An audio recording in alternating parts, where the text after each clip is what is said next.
বিয়ে বাড়ি মানেই কত রকমের আনন্দ আর তার সাথে সাথে কত রকমের নিয়মের পালা, তাই না?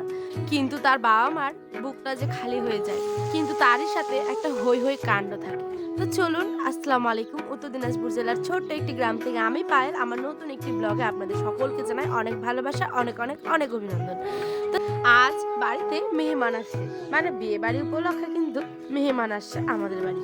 কে আসছে সেটা একটু পরে আপনাদের জানাচ্ছি, দাঁড়ান দাঁড়ান। তার আগে দেখছেন আয়ান সোনা কিন্তু বেশ পড়তে বসে আছে। মানে ওকে আমি লিখে দিচ্ছিলাম, তো দেখুন ওই যে এটা লিখেছে কেমন ভাবে।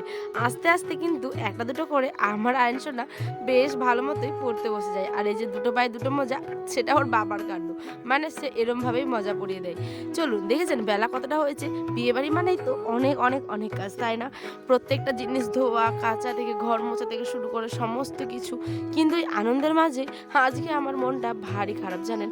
কারণ আয়ান সোনা যে অসুস্থ হয়ে পড়েছে হঠাৎ করে। এই যে ওয়েদারটা চেঞ্জ হচ্ছে, এই সময় বাচ্চাদের এত এত এত অসুবিধা হয় যে কি বলবো। আমাদের বিশেষ করে আমার আয়ান সোনার এই ঠান্ডা গরমে প্রায় ওর জ্বর সর্দি কাশি হয়ে গেছে, জানেন? জানে না মেন বিয়ে বাড়িতে কি অবস্থায় থাকবে সে।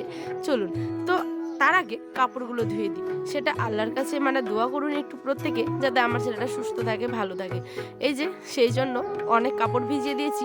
আর মাঝখানে কিন্তু অনেকগুলো কাজ করেছি, কিন্তু আপনাদের সাথে যদি সমস্তটা শেয়ার করি দেখবেন অনেকটা বড় হয়ে যাবে, আর আপনাদেরও হয়তো ভালো লাগবে না।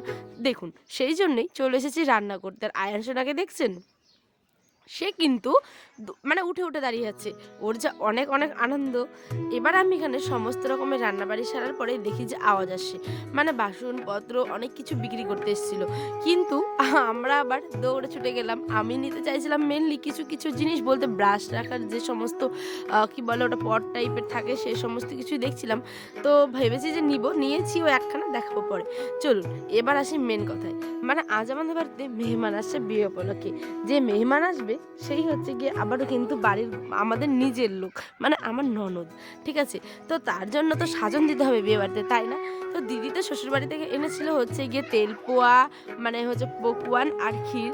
আর আমাদের বাড়ি থেকে দিবে হচ্ছে গিয়ে গুড়গুড়িয়া, মানে ভাপা পিঠা। আর তার সাথে হবে ভাকা মাছ।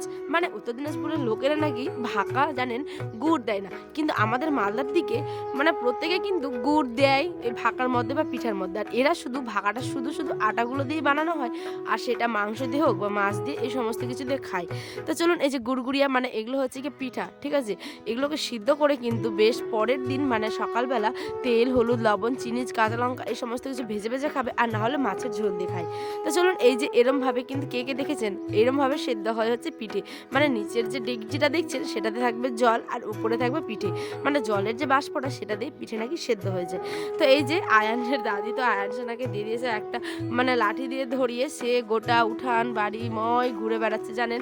এত আনন্দ যে কি বলবো। এই যে দরজার কাপড় বাসন ধোয়া সমস্ত কিছু কমপ্লিট। আর বিয়ে বাড়ি মানে তো একবারে সেই বাড়ি যাই একবার এই বাড়ি আসি, এত তাড়াহুড়োর মধ্যে কি দেখাবো আর কি নেই।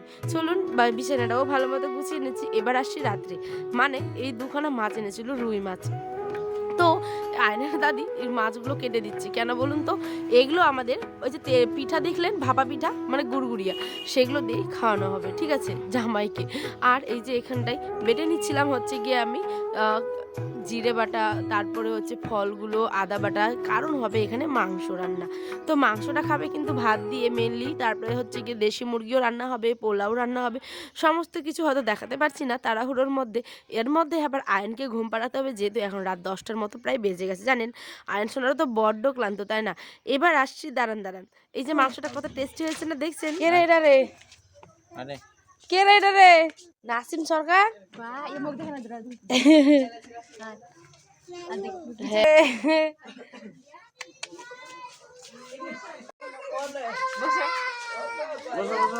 বসেন বসেন চেয়ারটাতে, নালা এদিকে।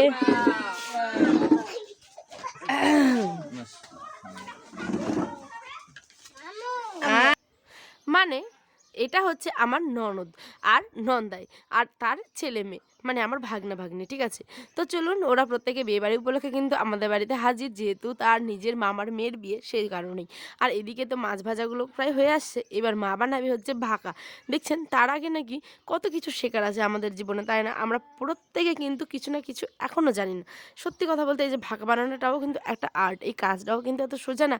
দেখছেন এই যে গুঁড়ো গুঁড়ো গুঁড়ো গুঁড়ো করে এরমভাবে নাকি ভেঙে দিতে হয়, তারপরে মানে জল দিয়ে দিয়ে এইভাবে চালুনিতে ছেলে ছেলে ছেলে শুরু শুরু যে ঝিরিটা পড়ে সেটাকে আবার ভাগা হিসেবে মানে খাই আমরা। তো চলুন আমি তো লাইফে ফার্স্ট টাইম এই খাবারটি খেলাম বলতে গিয়ে মাংস দিয়ে আর কি। আর মানে বিনে গুড় দিয়ে, বিনে গুড় দিয়ে তো আমাদের দিকে কেউ খায় না ভাই, কিন্তু এরা আবার এরকমই খায়। চলুন যেখানে যেমন সেখানে তো তেমনভাবেই মানিয়ে নিতে হবে, আর এটাই হচ্ছে আমাদের জীবন, তাই না?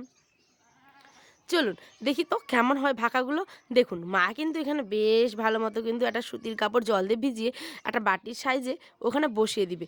আর এত সুন্দর দেখতে লাগছিল, আমাদের গ্রামে এই রাত্রেবেলা কিন্তু জামাই আসলে এই ঠান্ডার সিজনটাতে প্রত্যেকে খেয়ে খেটে খাওয়ায়, জানেন? এই ভাকা পিঠে পকুয়ান মানে তেলপিঠা যেটা, মানে সমস্ত কিছু পানচুকি লুজবি মানে যেটা যেটা হয় আর কি। আর আমার শ্বশুরমশাই কিন্তু এদিকে হিসাব করছিলেন।